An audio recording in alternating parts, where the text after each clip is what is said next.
Hello and welcome back to NewsReal with Joe and Neil. I'm Joe. I'm Neil. Today is Sunday, 20th of January, 2019. More of the same. Plus ça change. Plus c'est la même chose, as they say in French. The more things change, the more things stay the same. Things are moving so fast.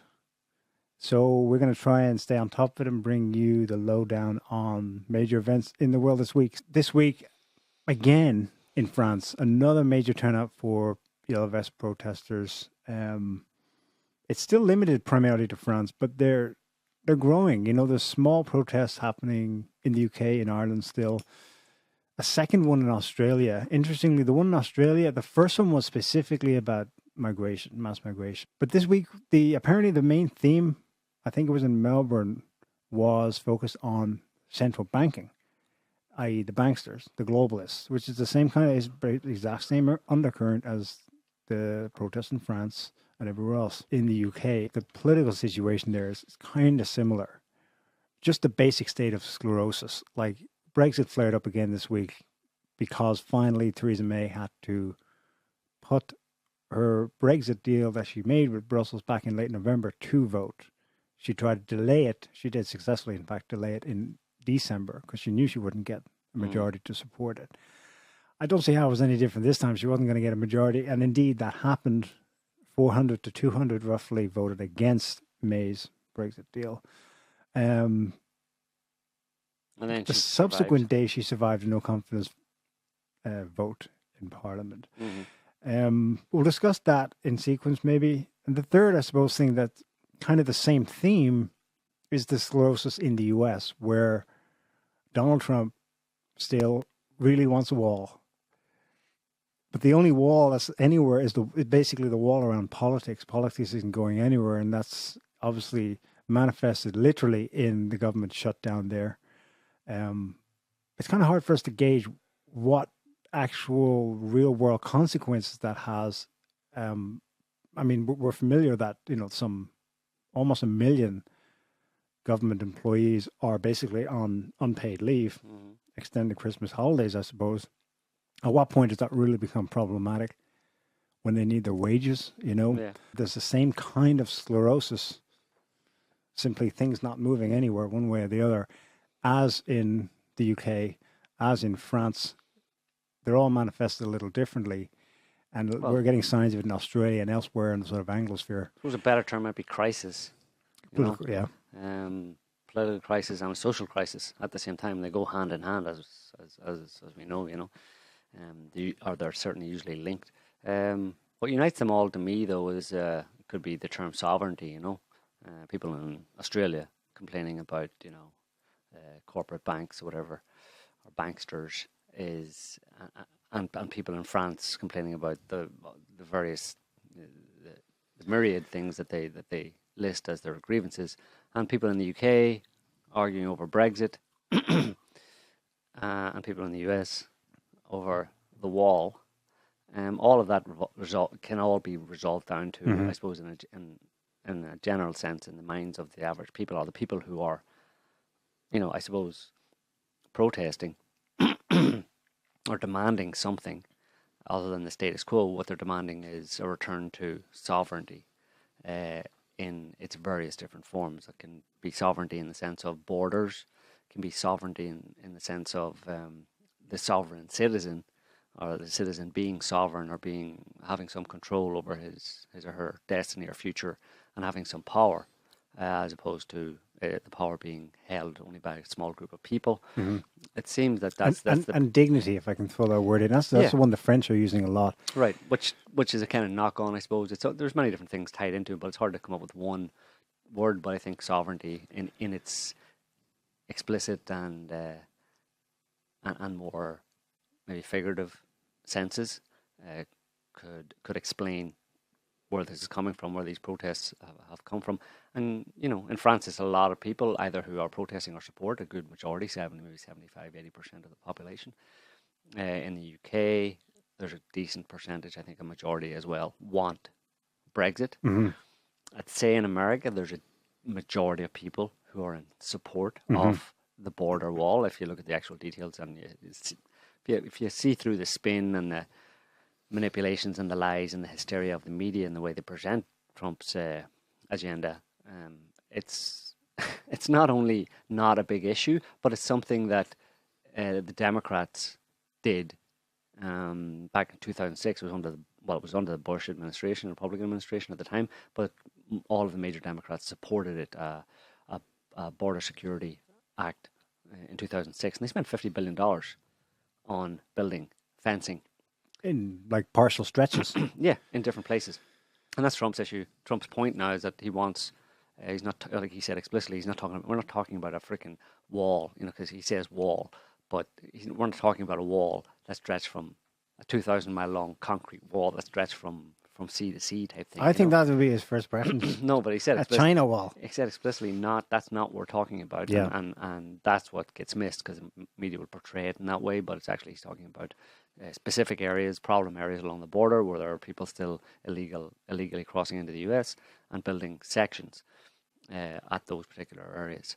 There was no problem with that for the Democrats back in 2006, but apparently there is now because Trump, and I don't think for a moment that Democrats in the US actually care about immigration or whatever. It's got so bad, it's been this way for a long time, that in politics in Western countries, the party that's in opposition will adopt and scream and push an ideology that is valid in their eyes simply because it's against the ideology of the ruling party. So Nancy Pelosi will make a big show of being so concerned about the Dreamers and DACA and immigrants and the ideals, the foundational ideals of the USA. Bring me your whatever people, bring me your immigrants. But she doesn't care about that.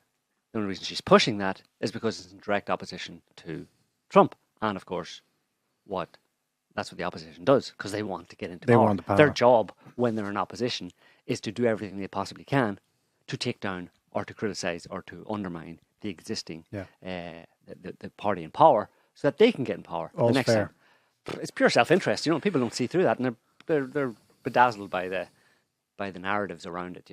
Like people pretending to be for some noble ideal and stuff. It's not. They're self-interested fundamentally. That's why they do it.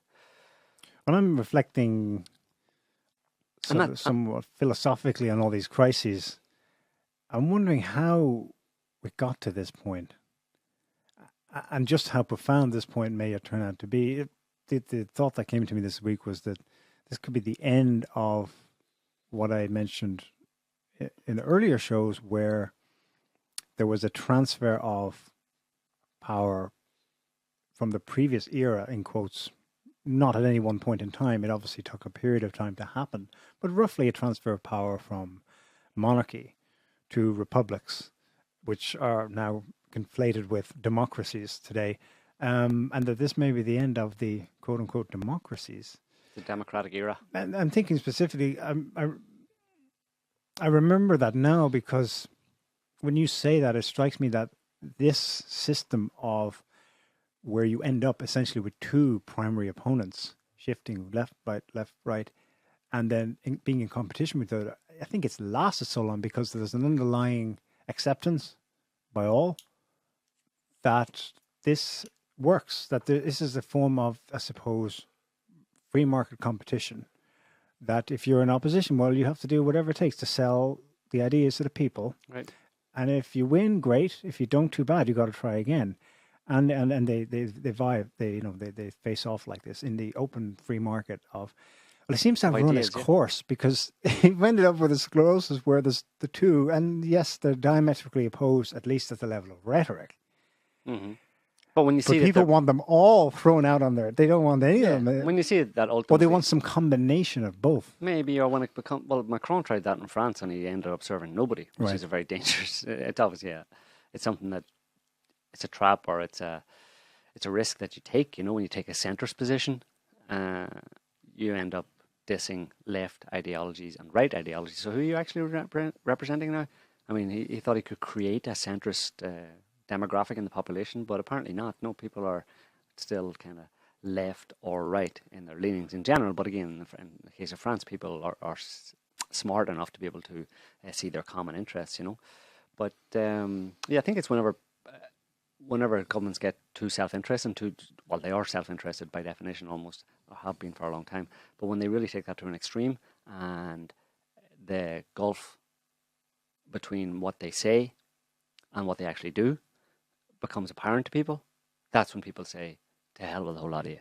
Because they've just taken, they're taking the piss, if you want to, excuse my French, at this point, the politicians are, they're not even attempting to cover up the fact that they're just in it for themselves, and when people see that, it's like, they lose faith in democracy itself, that idea of the left-right divide, and that it's actually working.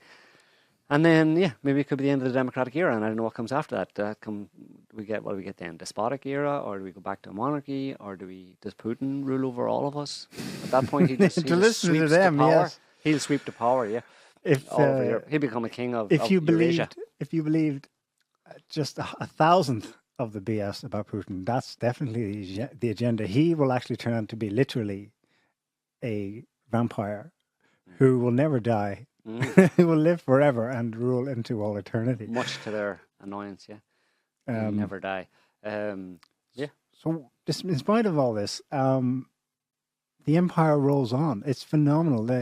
You're just passively paying attention to the various, in quotes, imperial interests. So things outside of the US, outside of Europe, that have ticked along this week. It's like, are these guys not aware that there's a potential crisis at home that could lose them at least their job, if not their heads?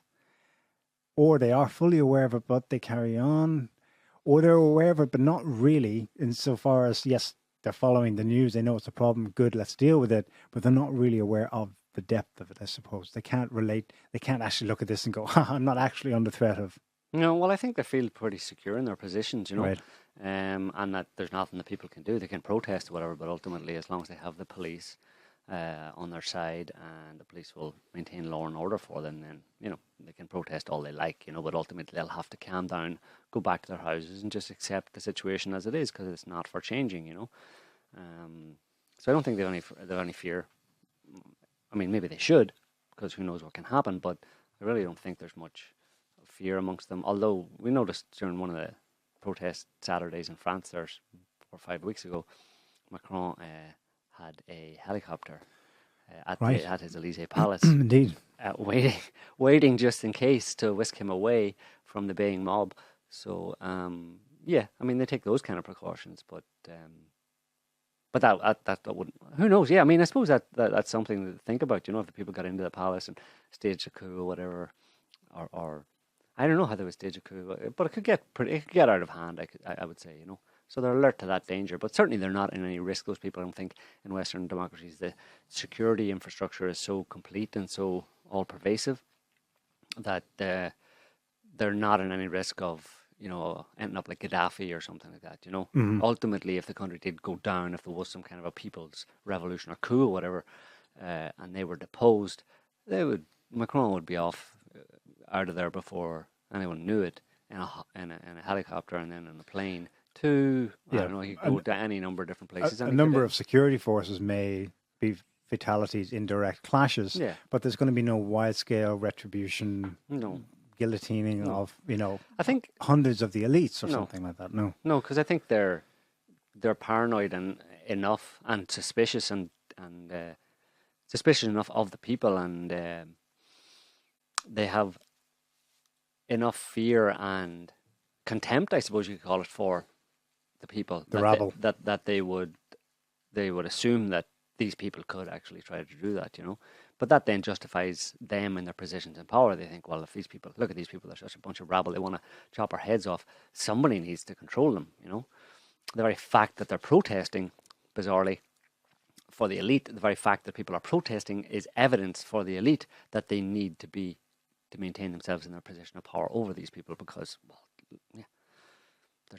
they're a rabble, Well, yesterday was the 10th. Actually, technically, it was the 11th weekend, because they didn't quite name the New Year's weekend. There was a weekend there during the holidays that didn't quite count.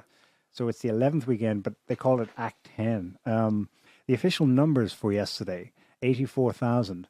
Now, that's double the official numbers last week. I don't believe any of them, because they also said they had 80,000 gendarmes and police and CRS, etc., all the security, different policing units out there.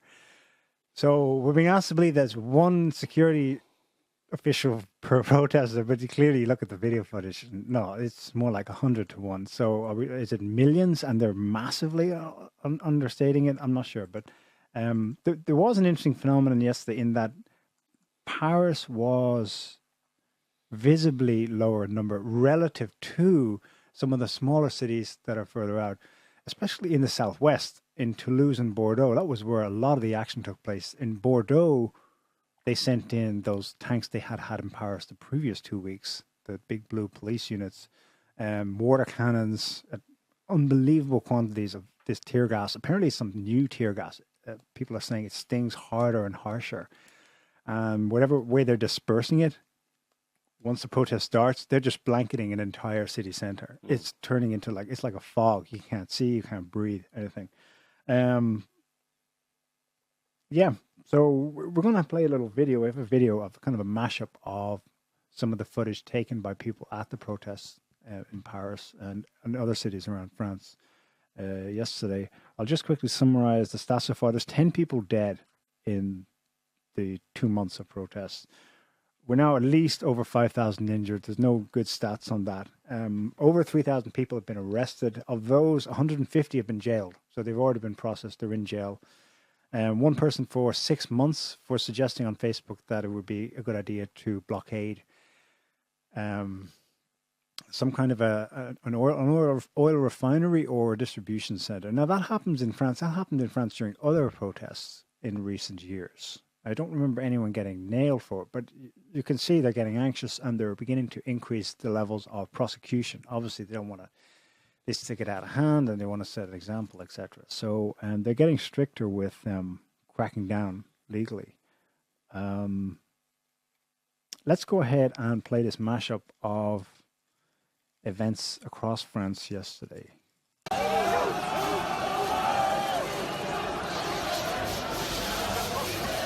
Okay, so that's in Paris. That's to remember the 10 have been killed. I think that's Paris as well. This is a smaller city. It might be Rennes. Same here. Another relatively smaller city. Huge crowd. Another one still. And there you see the gassing literally of people starts. They just have huge amounts. This is in Toulouse. 10,000 people gathered in Place de la Capitale in the centre of Toulouse yesterday. You can hear the helicopters overhead. And they've been running in and pulling out individual people, beating them senseless. Or maybe I don't know, maybe they have done something. And this is a woman, though, being beaten up. This is a metro station in Toulouse. Apparently it caught fire yesterday.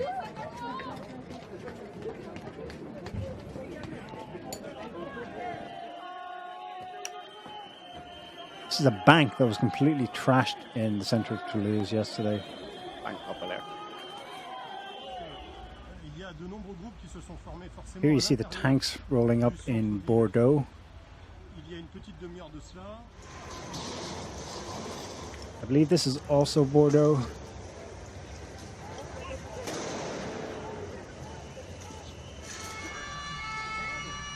Bordeaux still. There was a huge crowd there and there was no violence. Apparently it all started, just kicked off when the police rolled up. There was nothing to provoke them.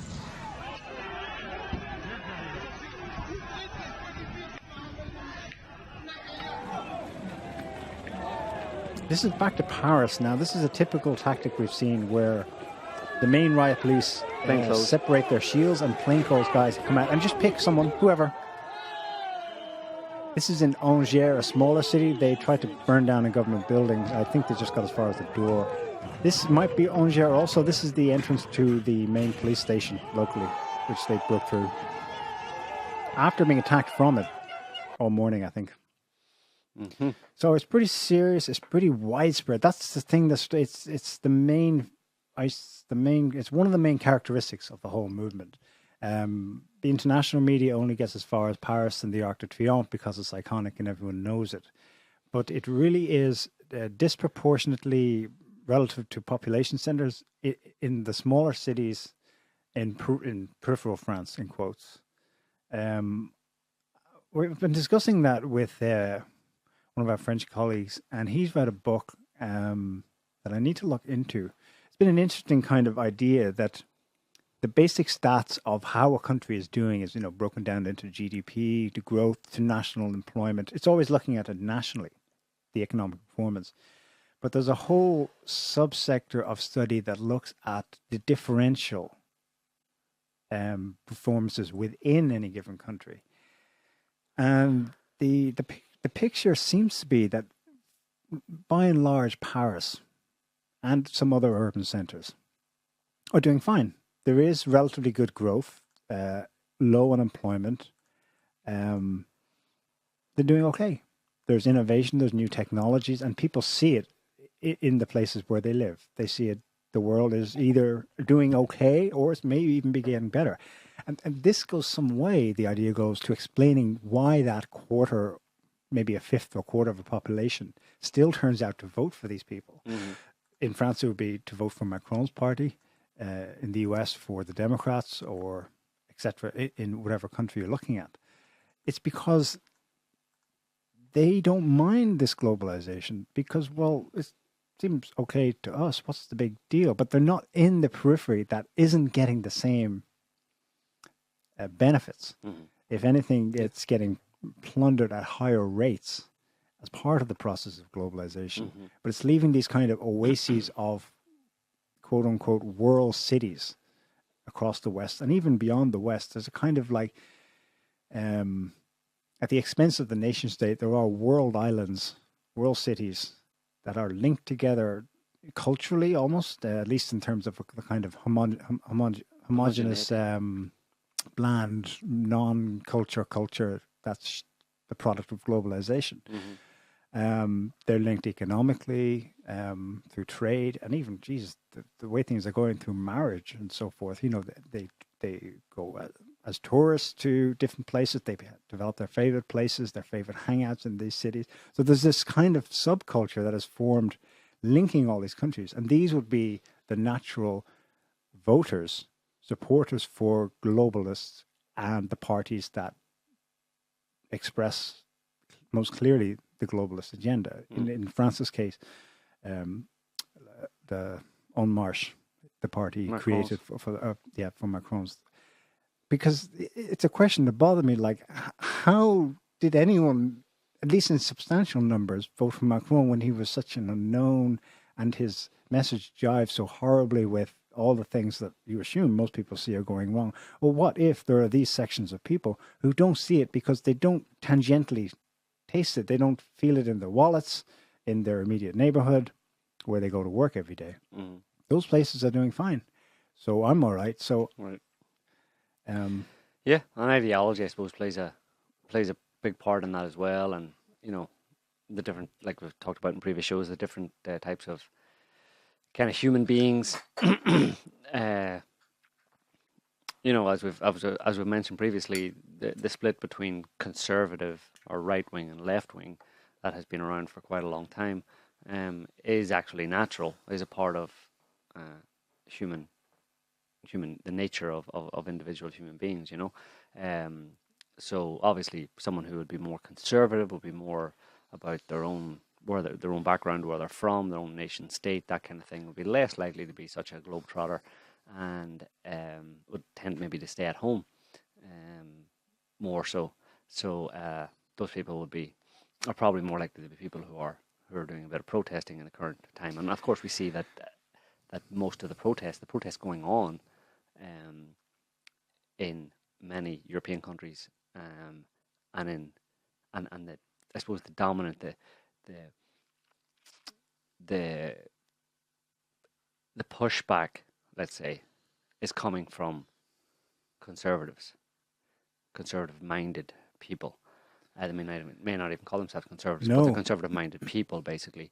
In the US, obviously, the people who supported Trump and are supporting his policies and his presidency. In the UK, people supporting Brexit. Like I said earlier, there's probably a big majority, or a big percentage, let's say, a significant percentage, or maybe even a majority of people in France who are of that mindset, even though they might be nominally kind of more leftist, whatever. They're actually nationalists. I mean, the thing that galvanizes people to get out in the streets in France has to be a sense of nationalism. Yes. A love for their own country, for their own culture, and wanting to protect it. We see protests, or people who are in the ascendant, or who are pushing back in Poland and Hungary and Italy. They're all conservatives, and there's growing movements in other countries of the same type, And I think, like I said earlier on as well, I think that, you could say that people are split 50-50 between conservative and in any given population. Generally, they're split between 50-50 between conservative and left-leaning people. But I think in this time, the majority of people who would be out protesting in the streets would be conservative-minded, and even they would be pulling a lot of people from even the left side of the political spectrum as well. Because it's not black and white, basically. You can have left-leaning people who are very nationalistic. Yeah. So it's not an exact science, obviously, but to talk about it, you have to talk about it in generalities, to get a broad overview of the dynamics, There have been commentators on the French media seriously saying, and I bet they have a number of people who believe them, that the prevalence of protesters waving the tricolour, the French flag, is indicative of an ideological bent among them, or at least a portion of them, towards being ideologically nationalist. Because you're waving your national flag. But these people, they've forgotten that most around them, it's as natural as pain au chocolat with your breakfast in the morning. It's as natural as baguette. There is no ideological plotting and scheming going on in their heads. They all speak French. They're French. They go on holidays in France. I mean, they don't know anything. They're not your globetrotters. So, there's no scheming. It's just what they would naturally resonate with. That's why it's ridiculous for people like Macron and others in Europe and in the US and other Western countries to take this line to fall in behind it, really, to adopt an anti-nationalist approach, or adopt an anti-nationalist agenda or ideology, because the vast majority of people are, to one extent or another, nationalist. So the elites, in doing that, are almost consciously setting themselves against the majority of the population. Yeah, which is bizarre that they can't. Why would they do? I have no idea why they would do that, or what they think they're going to achieve, unless what they want to achieve is discord, and social unrest. It just blows my mind, and it blows my mind that nationalism, the idea of nationalism, has been so quickly in recent years demonized and turned into Nazism or racism or sex, all the bad isms. Nativism. Yeah, I mean it's bizarre. Well, I'm a native of this country. Yeah, what's your point? Like, the obvious explanation as to why the elites would find themselves in opposition to the rest, most of the people in the country, along that ideological line of the people being more nationalist and the elites being not nationalist or being globalist, is, well, for that reason. They're interested in, there's a kind of global elite, let's say, for want of a better term, of politicians and corporate bigwigs and stuff who do have influence all around the world. Their interest is all around the world. They're seeking and have sought and have gone a long way to achieving influence and control over large parts of the world, and not in a homogenous way, but here and there in different places. So their outlook from a selfish personal point of view is by definition globalist, and nationalism stands against globalism, obviously, because if you're a globalist, you want to be able to move. They're all your resources, basically. For a globalist, all of the human beings on the planet are potential human resources that you can exploit and use to enrich yourself. And maybe they want to move those people. Let's move this group over here into this country because it would be good to stimulate the economy, and the economy will do better, and they justify it themselves in various different ways. And it's not necessarily a lie that immigration does have a stimulating effect, or can have a stimulating effect on the economy, and can be good for the economy and stuff.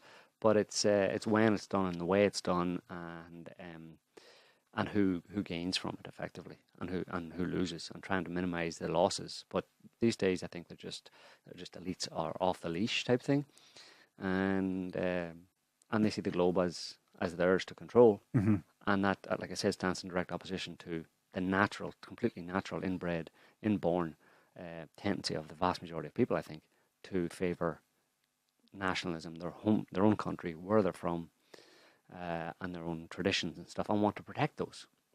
And that goes against, that's a block or an obstacle for a globalist mindset to overcome, and you have to overcome it through promoting and pushing ideology, trying to browbeat the people. And that's why we see nationalism and other kind of nationalistic tendencies being described in those negative terms. People are nationalists, people who have that tendency, which is most people. Again, you have to remember, it's most people are being browbeat with allegations of being racist or xenophobic or whatever, Islamophobic, etc. And I don't know how you have to force. I don't know how they're going to win that one. Can you really beat that out of people? Maybe some people you can cajole it out of them or shame it out of them or something. But I think for most people, they're always going to fall back to my country, my home, my culture. If I have to choose, I'm going to choose to defend it. I think that they relied until recent years on educating, really propagandizing people in the right direction. Because if you're globalist, you've essentially, or you believe you've overcome those anachronisms of the past. And you have seen tangible evidence for it that supports your lifestyle, your life, your worldview, everything. You've maybe done business in other countries. You work for a company that's not really of any one country. It's got lots of employees. They speak different languages. And so there's an inevitability about the trend for you. And you assume that it's so natural to you now. We've got to get other people into the 21st century, into progress. This is the future. But when they started to get pushback, now we're seeing a more aggressive side to... Yeah, they're not going to take no for an answer, basically. Right. And, I mean, obviously, a globalist perspective requires an empire, and we've had an empire in the previously in the shape of the British Empire and other European empires, and then handed off to the American Empire primarily in the 20th century. And that helped a lot in extending or spreading an attempt to spread a kind of global monoculture. It had some success, and I mean, you look at kind of like music for young people these days. There's what you call Korean pop, K-pop, and stuff like that. It's just the same as pop music in Western Europe that came from Western Europe, into an Asian culture, and similar effects in India and that kind of stuff, and so they try to spread the Coca-Cola culture, basically homogenize everybody, the entire world, make them all the same, basically. And even English, the spread of the English language as a result of the influence of the Western empires and the American empire. You could see a future time when everybody on the planet speaks English, everybody drinks Coca-Cola, everybody goes to McDonald's. At that point, globalism, that's the wet dream of the globalists, because you've got 8 billion people or however many billion people on the planet at that hypothesized time. They're all on song, they're all one. It's one crowd, one herd, let's say. And they're very easily, they're much more easily exploitable, because they don't have any of their own sovereignty, getting back to what I was saying earlier on. They're not sovereign individuals. That's another definition or interpretation or meaning of the word sovereign in terms of each individual seeing himself or herself as kind of individual and unique, and having their own voice that is theirs, and that they can have disagreements but still get along and all that kind of stuff, Well, you don't really want that. You want everybody to think the same, to talk the same, and to act the same, ideally. This reminds me of a book I read years ago.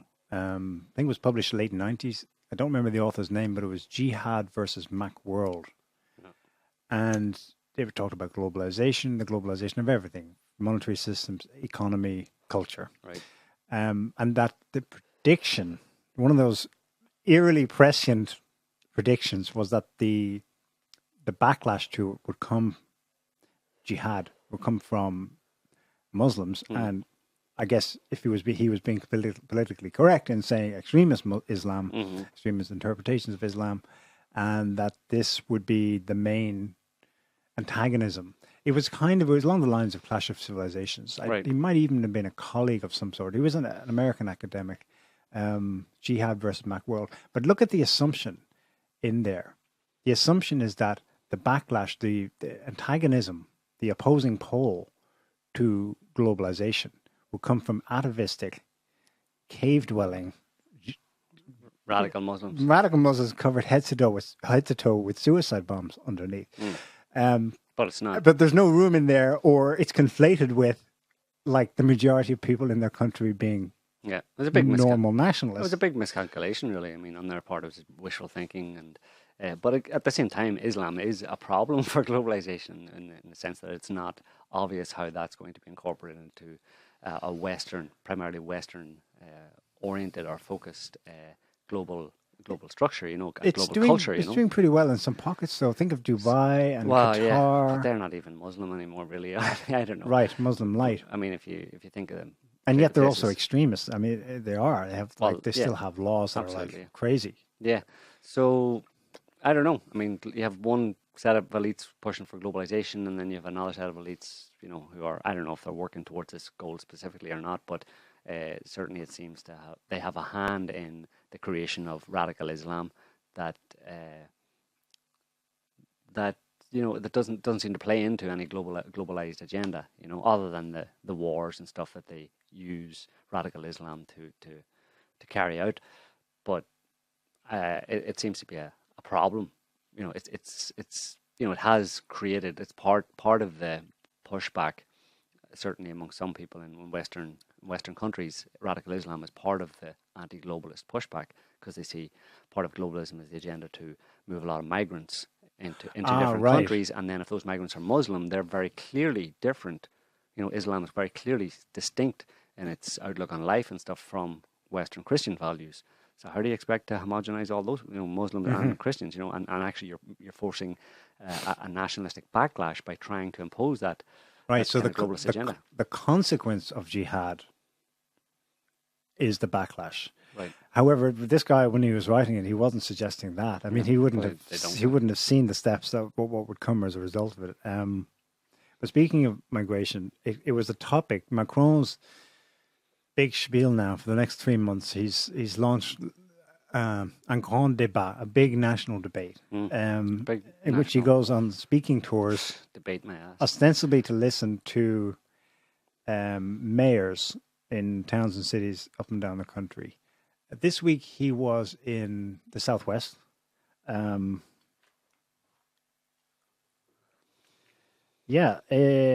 was a long conference. There were some 600 mayors there. And one of the biggest cities in the region, the mayor, a woman named Brigitte Barège, spoke up. She was completely excoriated in the media after what she said. Her basic argument was, she gave some examples of what's going on in her city. She said there are 70 potential terrorists on the official national terror watch list, the Fiche S in France, openly living in the city. She doesn't want them there, but they've been placed there, but they're probably placed there from Paris, when they have to distribute numbers of migrants. One of the things she said was, she complained that a facility that had been used in the city to house runaway and homeless teenagers was requisitioned in recent years for housing newly arrived migrants. Because the teens were kicked out, the French teens. And she went on and said these migrants are receiving, more often than not, I mean, she was fairly diplomatic in her language, but she also wanted to make this point, they're receiving higher levels of social welfare benefits than French citizens. For example, migrants will receive the full healthcare coverage that France is famous for, but which the French poor no longer get. If you cannot afford to pay the additional that needs to be paid to get a pair of glasses or dentures, too bad. That's one of the reasons why colloquially in France the Yellow-Vests are calling themselves les sans dents, those without teeth, because they can't pay for dentures anymore. They would have had that healthcare coverage before. Anyway, she's saying the migrants are coming in, they get the full, whatever you need, they get everything. Housing, healthcare coverage, social welfare payments. So she made this point, and then she obviously tied in. That's what she mentioned, the fact that we've also got these potential terrorists running around our small city. You know, we're not happy about this situation. And of course, she was pilloried in the media for being a racist, blah, blah, blah. And it was a rare thing. I mean, this until now, the Front National, only Front National deputies or mayors have made that kind of public statement. She went out on a limb here, I think, by publicly, she's formerly a member of the centre-right Les Républicains in France. So she basically ended her career or risked ending it right there and then by speaking up and saying this. That's why she had to be attacked in the media, you know, to get her back down in place. And you can't say that's the racist fascist thing that only FN will say. Well, not anymore, apparently. This is the first... and just so people understand why migration and why the politicians in countries really like and always have done, you know, for hundreds of years really, have really liked migration, is that it obviously provides a cheap source of labour for the economy, and it promotes or encourages growth. Like, for example, if you know, a company, a big corporation or somebody planning to start open up a new subsidiary of their business or whatever, they look first and foremost at the population. If is there enough people basically to open this new facility? If I need to employ 1,000 people, are there 1,000 people who are willing to work there? And if they're not, then we need to get them from somewhere, you know. And so the politicians see all of this potential in business to grow almost indefinitely, to grow and grow and grow. I mean, certainly they think there's a lot of room to grow. Obviously, geographic space ultimately would constrain the amount that you can grow, but there's a lot of geographic space still available.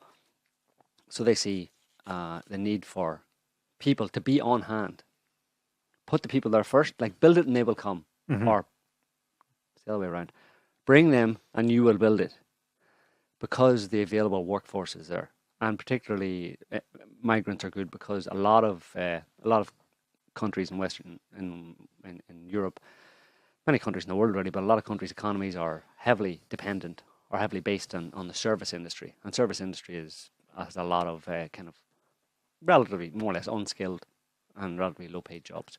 And that's like gold dust to businesses, you know, that have more labour than there is work available, so they'll compete with each other to keep the prices low for the labour costs, and also it means that they'll be in competition to do the best job they can. Right. So you need the people first. That's why they're, just in case anybody's wondering why Merkel has brought in 1 million or 2 million, whatever the number is, of immigrants over the past couple of years, and other European countries are all, the leaders of those countries and the politicians are all for immigration. It's for the economy, and that's really what the first order of business for most of the political elite, for the governments of countries, is the economy, keeping the economy robust and growing, because it means that if you want to bring it down to a selfish perspective, they can keep their cushy jobs, they can keep their high salaries, and they can keep giving themselves increases in salaries. They can keep, you know, and they freed themselves and keep the people happy because there's jobs and everybody's happy and everybody's good and they're at the top of the heap and blah blah blah. You know, in the rarefied atmosphere of having a global outlook, they freed themselves from these slave-like bonds of affinity for your fellow citizen in your country. It's like, well, whatever.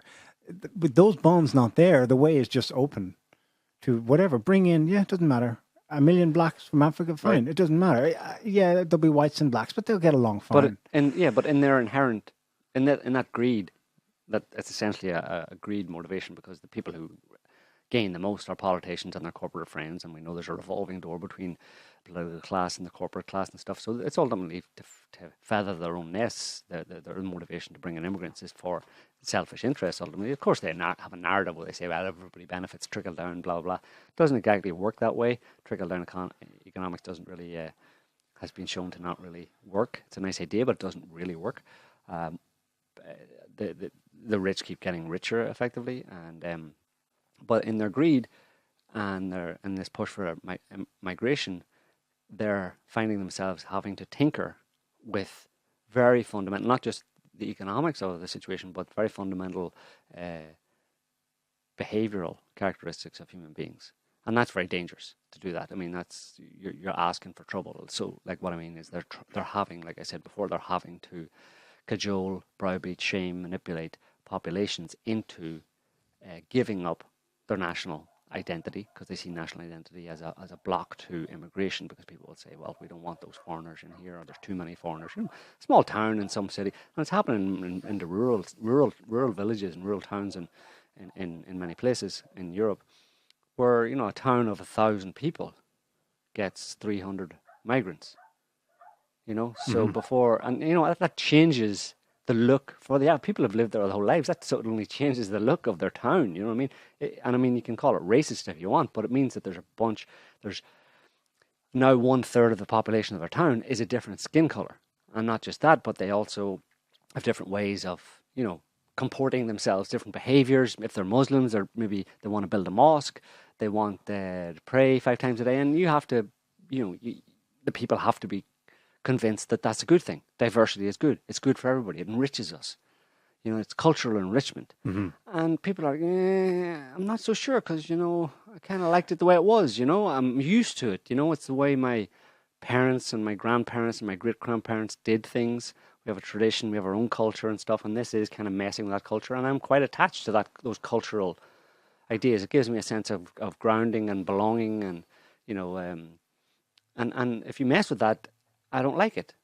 And that's what they're having to, the politicians believe, well, they're finding themselves having to stamp that out and get rid of it. We have to engineer. It's kind of like social engineering, and if you want to go even deeper, it's almost like genetic engineering. You're trying to engineer, because those cultural traits, especially if they're passed on from generation to generation, are genetic. The things you like and don't like are passed on from previous generations, and they're to do with the land and the country that you grew up in, and they're not easily removed, and that's why you're having a backlash from at least the people who feel that sense of history and belonging and culture quite strongly, Yeah, that's a pretty profound point.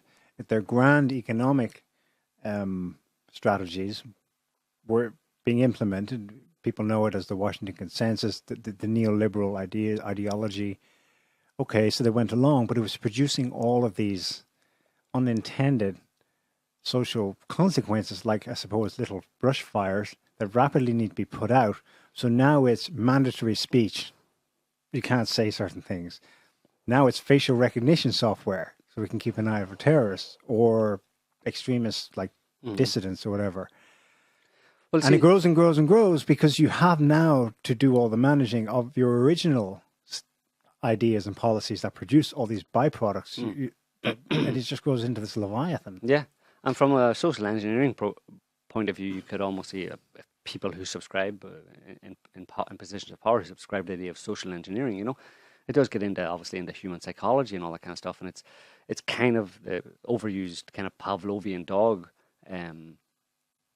reference or analogy is actually quite appropriate, and that's why I think it's used so much. Is that kind of bizarrely while you would think that terror attacks by Muslims, ascribed to Muslims, would be a really bad idea, if assuming that the state has some kind of a hand or complicity in those, but this isn't really helping your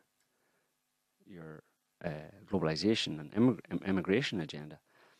But if you see it from a different perspective, where it's kind of like a shock, like the way the Pavlov shocked his dogs to the point where they were open to programming, right?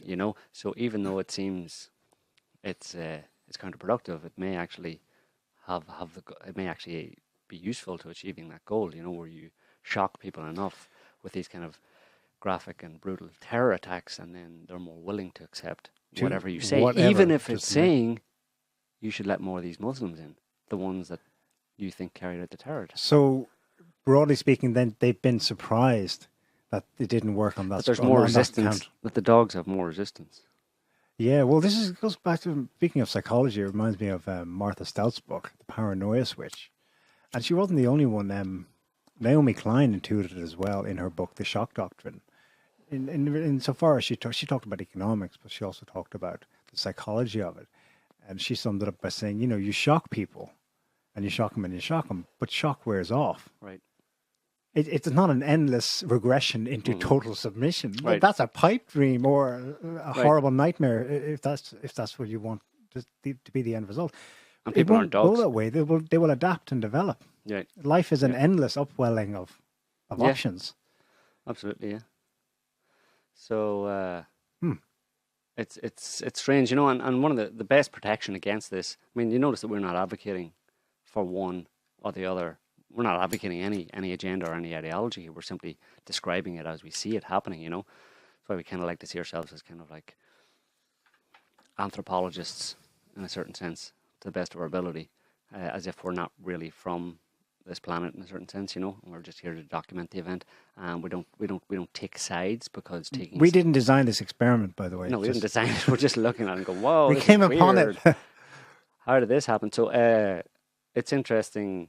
It's a good way to approach it if you can keep yourself in that headspace, you know, of detachment from it, even though it's very difficult at times because it could be happening on your doorstep. But it's not a good idea. It's much worse to get identified with one ideology or another, although we still understand why people will do that. We don't blame them for it. But it's the best protection against kind of the potential nefarious end goal, if such a thing exists, of you getting caught up in it, to just stand back and try and understand it always in all its nuances, you know, and to describe it and define it, you know. You're much less likely to get caught up in it and that if you follow that process, you know. Yeah. Speaking of globalism and migration, you wrote about Brexit this week, and you're sure it's fundamental to all the arguments about Britain, EU, should they be in or out? Yes, it's about sovereignty, but that this probably would not have happened if we had not moved into this overall context we're in post 9/11 of terror, terror, terror, embrace the migrants, embrace the migrants. Migrant terror, or Muslim terror, Muslim terror. Now embrace the Muslims. No thanks. Right. I'm not going to do that.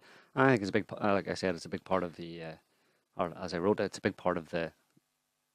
It's like we said earlier on the show. Actually, it's sovereignty is very closely associated with, or it leads on very easily to a desire for sovereignty, or identification with sovereignty is very close to, or can easily become an anti-immigration stance, because sovereignty means homogeneity, you know, culture, tradition, that kind of stuff, and then immigration is obviously and it does water down sovereignty effectively, as people conceive of sovereignty. So yeah, it was a big part of it in the UK. What you just described, you know, 17 years of Muslim terrorism, terror attacks in the UK, in Europe, very graphic. People, you know, getting it full in the face, basically, traumatizing, and left a lot of people, let's say, those who are a bit immune to the cultural, well, I don't know if I want to say cultural Marxism, but of the diversity propaganda, people who are more immune to that are the ones who basically say, you know, for 17 years you've been telling us, and we've seen clearly with our own eyes in a very brutal fashion, that Muslims tend to want to kill us. And now you're saying that the same Muslims, and very explicitly the same Muslims, because the media said it at the time, the same Muslims who carried out those terror attacks are amongst the migrants, and you want us to say yes to them coming into our country? Obviously, no. You may as well ask me, do I want that rapist to come into my house? No. Obviously, I don't. What's the stupid question? So I think that was a big impact, and other people say it's more about sovereignty, but, you know, in terms of the English, and really when you talk about Brexit, you're not talking about British people, you're talking about English people. Because English people are a distinct entity. If we can trust the basic ratio that the official result gave us. But yeah. It does look like it. Scotland said to stay. Yeah. Northern Ireland, Wales, half and half. Right. But even so, the majority, I mean, they predominate. English people are 50 out of 65 million, they're 54 million. So if any majority voted for Brexit, then it was predominantly English people, you know. And they have a history of being quite proud and nationalistic and rule Britannia. Britannia rules the waves, and we had an empire and we won the wars. And, you know, we don't like those Europeans, bloody French, bloody Germans, bunch of Nazis, etc. You know, there's kind of tropes and that exist within English, particularly English culture. Not that I'm not saying by any stretch of imagining that all English people are racist or anything like that. I'm just saying they're more nationalistic. So don't accuse me of saying that means they're racist, because that's the leftist propaganda. Well, as soon as you say someone's nationalistic, it means they're racist. I'm not saying that. I'm saying they're nationalistic, and in certain conditions, under certain conditions, under all conditions, I would say nationalism is a good thing. It's not because it's natural. I mean normal nationalism here. But under a situation where you try to impose a foreign population on a nationalistic population, then if they reject that to one extent or another, they're not being racist. They're simply being protective of their own culture. That's not racism. Yeah. So I'm not saying that English people are racist, but I'm saying that what I'm saying is that nationalism was a big part of, and anti-immigration was a big part of, for that reason I gave about terrorism primarily, but also because English people tend to have a long history of being quite nationalistic and quite, you could say, a little bit elitist as well, have a kind of bit of a superiority complex. You know, we civilized the world, the British Empire, we brought blah blah blah to the natives, all that kind of stuff. Modernity to the natives. So they're big into sovereignty and big into English nationalism in one way or another. You have the extremes in the British National Party and all that kind of stuff, but national tendencies is spread quite liberally throughout the conservative or right wing population or just the population of England, and so that's why, primarily for those reasons, that's why they voted for Brexit.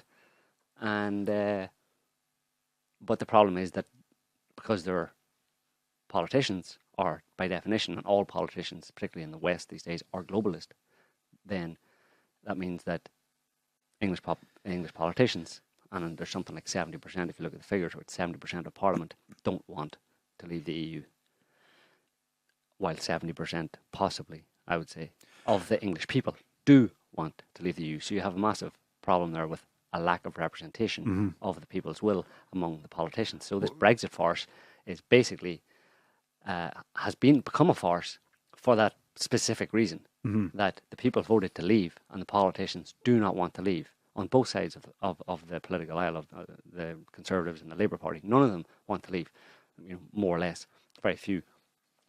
And so they've been spending the past couple of years trying to find a way to not leave, but at the same time not look like they're totally dissing the will of the people and making it seem like they're kind of authoritarian and fundamentally anti-democratic. It's a real problem. And at the same time, there's the internal power struggle within the UK that goes on, and in most other countries all the time, with this, the party in power versus the opposition. The party in power wants to maintain itself in power, and that's the Conservatives right now who want to maintain themselves in power at the expense of the Labour Party, while the Labour Party wants to do everything it can to undermine the Conservative Party so it can get into power at the next general election.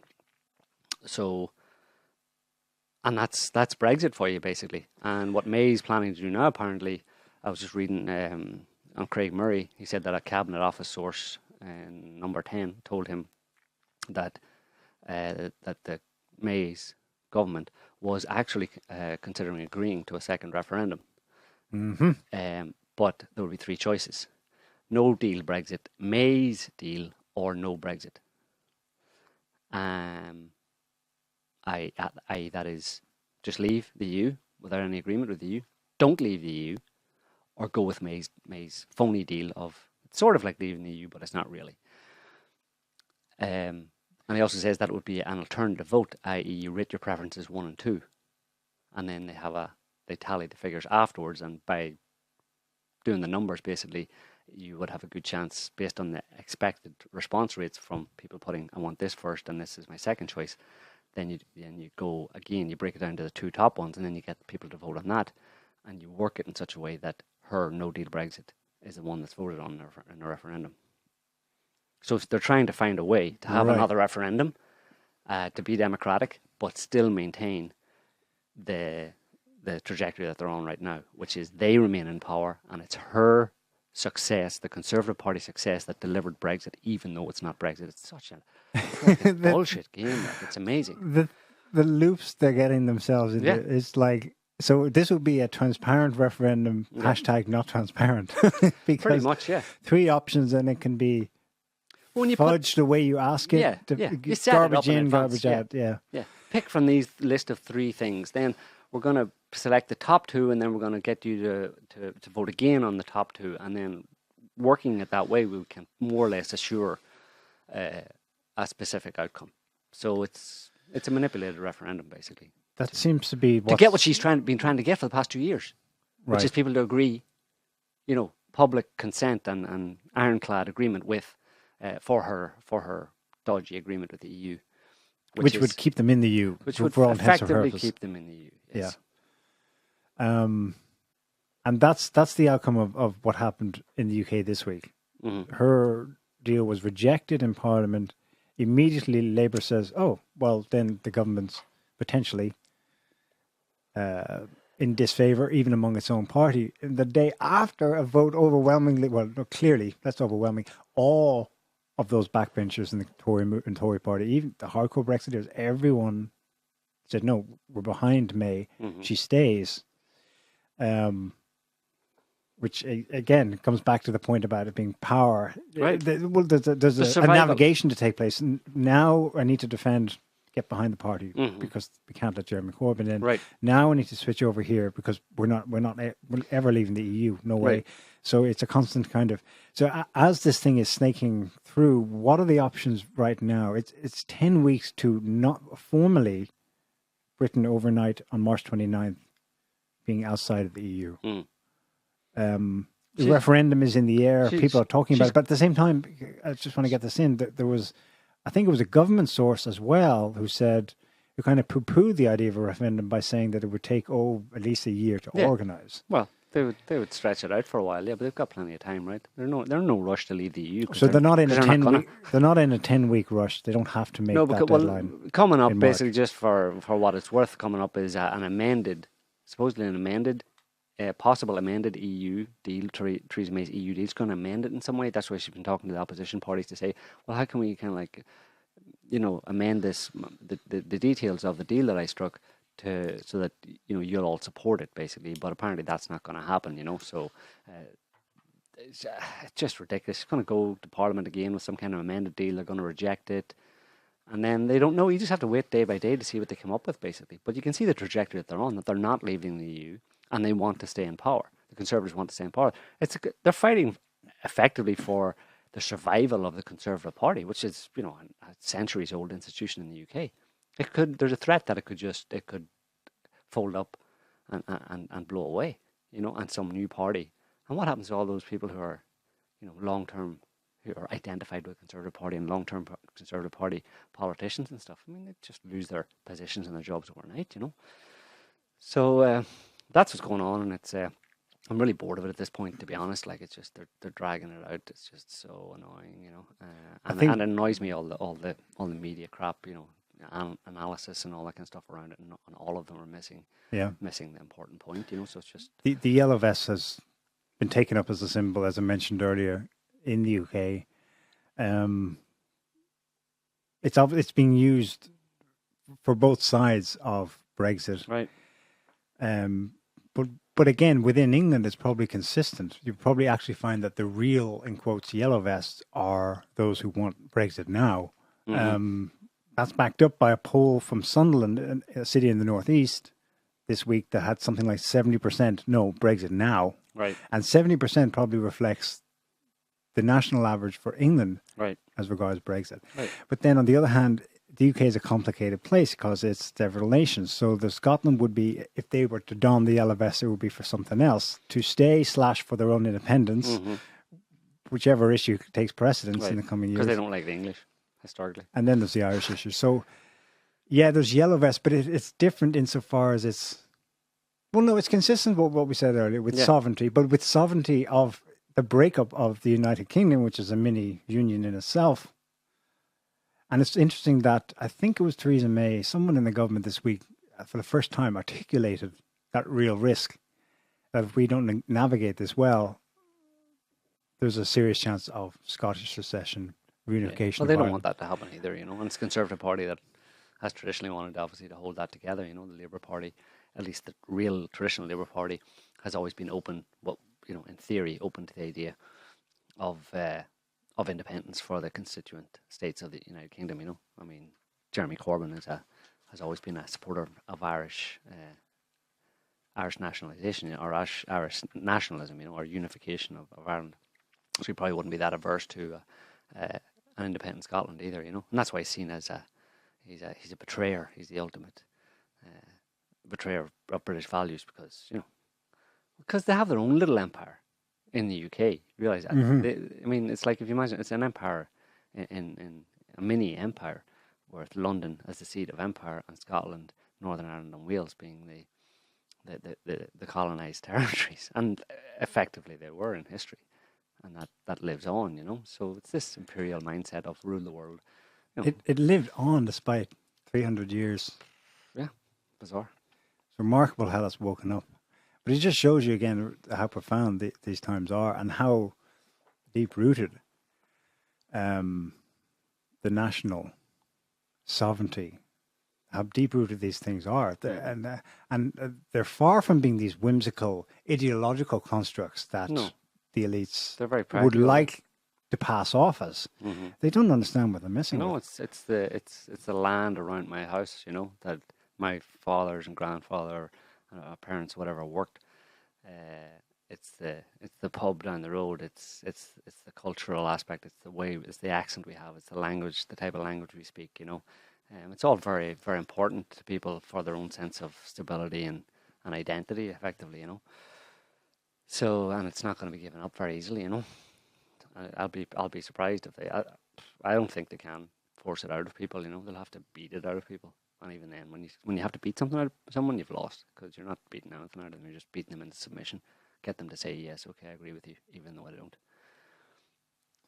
And then you've lost, Yeah, and only strengthening the national backlash. Exactly. They're feckless. They're idiots. It's just stupid, the end of that path is revolution. Yeah. Like, honest to God, actual through and through, messy, bloody revolution. Right. Yeah. So those are good words to end on, I think. No? Indeed. Yeah, I think we'll call it quits there, folks. We hope you enjoyed the show. If you like the show, don't forget to like, subscribe, and comment. If you've got any comments, feel free. We appreciate it. And we'll be back next week with another show. So until then, have a good evening. Good evening. See you next time.